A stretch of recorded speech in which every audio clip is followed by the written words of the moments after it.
Welcome to the first episode of Proof Over Promises, and today I want to talk about leaving is the beginning and why most people get this wrong.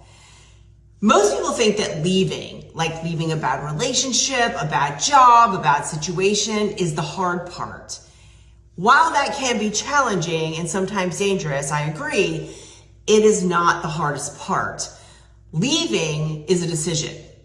Staying gone, you've got to come up with a system. And I know this because I've watched people leave over and over again. And I mean strong, brave, determined people.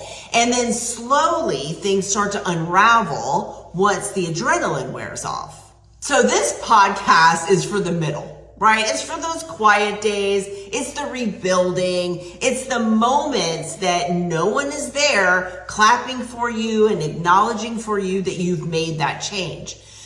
This is what Proof Over Promises is. And today we're going to talk about why leaving doesn't fix your life and why that's actually good news because you can grow from there. Most people don't want to hear that leaving doesn't heal you. It just gives you space to heal. But you have to know what to do with that space. I've worked with so many people who have left unsafe homes and then things fall apart because no one taught them how to live after survival mode. I've seen people leave marriages, jobs, addictions, and then they create the same chaos in a new environment. Why do you think people do that? And it's because survival teaches us how to react and stability has to be learned. And if no one teaches you stability, then your nervous system will go looking for familiar chaos. So let me explain this a little simpler.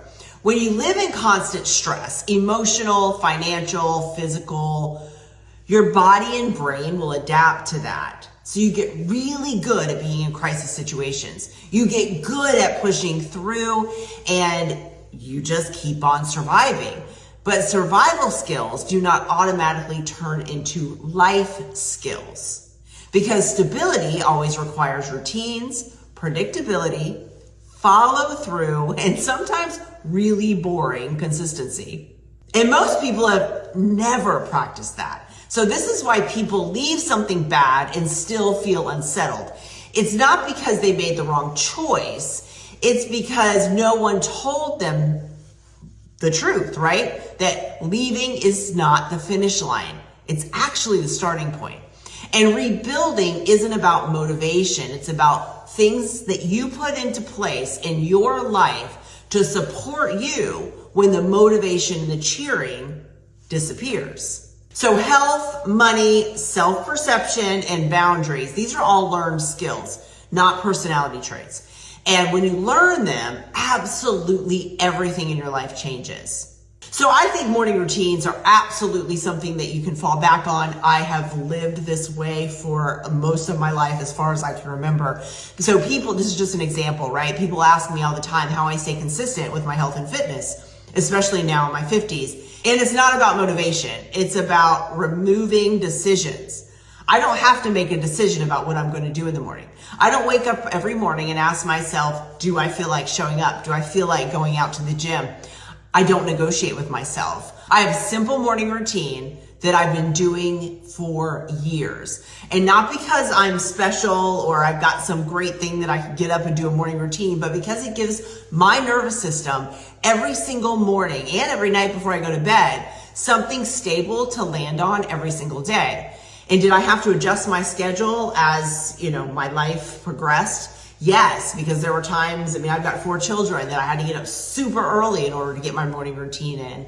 So you have to make those adjustments as well. So with movement and follow through, I proved to myself that I can be trusted. I have a plan, I'm gonna get up and I'm gonna do it. And that simple principle can apply everywhere in your life, and it will start to apply once you start coming up with a routine.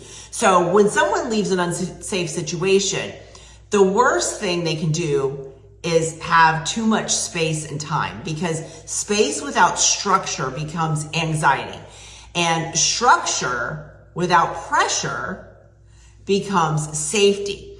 So stability isn't by coming up with some huge, large plan that's going to be really grand.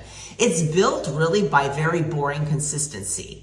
It's done long enough to change how you see yourself and change how you show up for yourself. And in that, you also start building a healthy self-perception.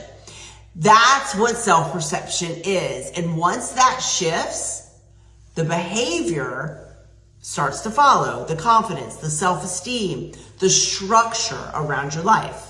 Okay, so let's end this episode by talking about one non-negotiable that you can do for daily proof to yourself. So it's not 10 habits. We're not going to make a vision board. You're not going to have a personality overhaul. It's going to be one thing that you do every single day, no matter how you feel, that proves to you that you can follow through. One thing we do with our survivors is we have them send us via text 5 things they're grateful for every single morning. Every single morning. Always making their bed. Absolutely. Maybe you're going to do those things and go for a walk, drink water, and you're going to write down your spending that you're going to do for the day. Like, something has to be a non-negotiable. Always start with the 5 things you're grateful for. Absolutely. And always make your bed. If you want to send me the 5 things you're grateful for every day, I would love to see them.